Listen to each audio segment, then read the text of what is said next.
C'est un jeune homme de 85 ans, il en fait facilement 10 de moins et c'est peut-être son métier qui lui a permis de garder la forme. René Viard a participé à plus de 600 films entre 1960 et 1992, principalement en tant que cascadeur moto, riche carrière au cours de laquelle il a côtoyé les plus grandes stars. J'ai connu tout le monde, les Américains, tout, Kirk Douglas, j'ai tourné avec John Wayne, dans le jour opulent, John Wayne, Kirk Douglas, Alec Guinness, Burton, j'ai doublé Warren Beatty pendant 8 mois, Warren Beatty.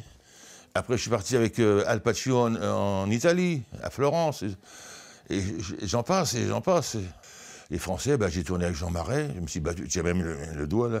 Jean Marais, j'ai tous connu, Gérard Marais, Jean Marais, Belmondo, Delon, De Funès, Bourvil, j'ai doublé Bourvil aussi, dans le mur de l'Atlantique. La chute de l'eau avec le citiard, c'est Bourvil qui est dans le citiard, non, c'est René qui est dans le citiard, la chute dans l'eau.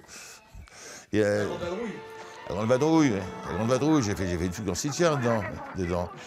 Et puis j'ai fait des trucs, j'ai réglé tous les soldats SS.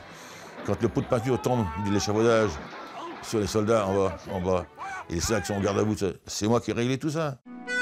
Et c'est en 1960 que tout a commencé pour René Viard. Ce grand gaillard se fait remarquer en faisant de la figuration dans Le Jour le plus long.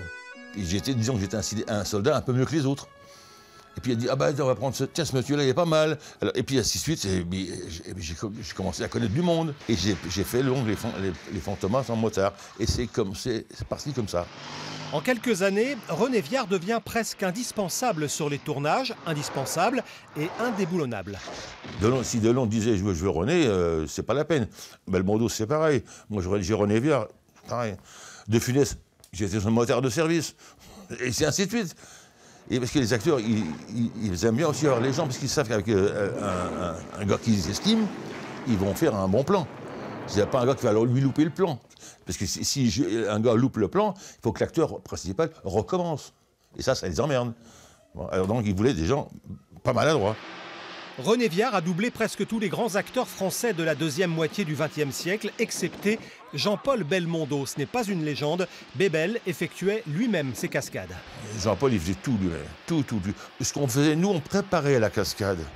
On le fait des essais, par exemple, quand on faisait des trucs de sécurité, les poignées, des fois, on peut se rattraper, tout ça. On les essayait, on les testait, tout ça. Et lui, il faisait tout lui-même. Non. Il a dit, c'est sur moi qu'on voit, il n'y a aucune raison que quelqu'un se casse la gueule à ma place. Ah non, Jean-Paul, c'est un grand monsieur.